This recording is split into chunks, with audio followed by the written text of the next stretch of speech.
ये खबर केआर मंगलम यूनिवर्सिटी द्वारा प्रस्तुत की गई है।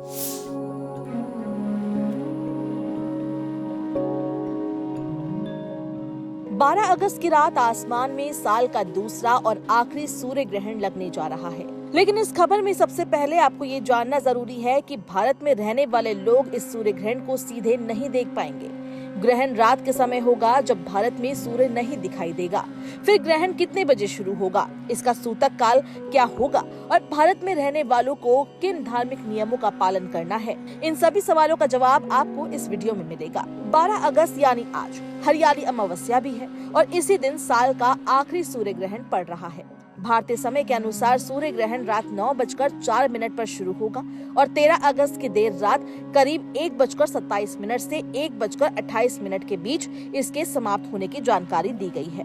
यानी ग्रहण की पूरी अवधि कई घंटों तक रहेगी, लेकिन इसका मतलब ये नहीं है कि हर जगह इतने लंबे समय तक पूर्ण सूर्य ग्रहण दिखाई देगा। ग्रहण की दृश्यता और अलग अलग चरण स्थान के हिसाब से बदलते हैं। अब सबसे बड़ा सवाल, क्या भारत में ये सूर्य ग्रहण दिखाई देगा? इसका जवाब है नहीं। ये पूर्ण सूर्य ग्रहण भारत में दिखाई नहीं देगा क्योंकि भारतीय समय के अनुसार ये घटना रात में हो रही है।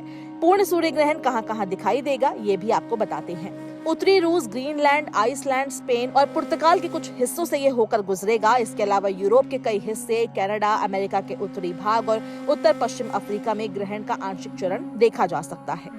जिन इलाकों में पूर्ण ग्रहण दिखाई देगा वहां चंद्रमा कुछ समय के लिए सूर्य को पूरी तरह से ढक देगा और दिन में अंधेरा जैसा नजारा बन सकता है।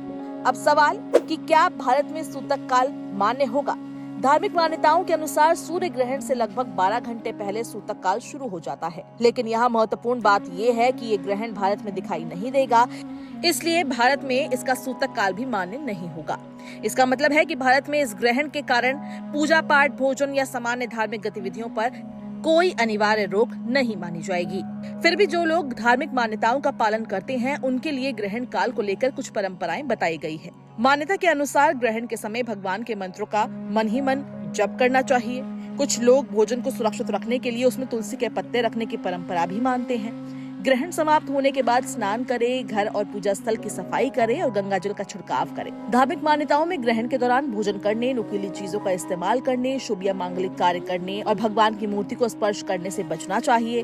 गर्भवती महिलाओं को भी इस दौरान घर से बाहर नहीं निकलने की सलाह दी जाती है। फिलहाल आज लगने वाला सूर्य ग्रहण भारत में दिखाई नहीं देगा। भारत में इसका सूतक काल भी मान्य नहीं होगा, लेकिन दुनिया के कई हिस्सों में ये एक शानदार पूर्ण सूर्य ग्रहण के रूप में दिखाई देगा।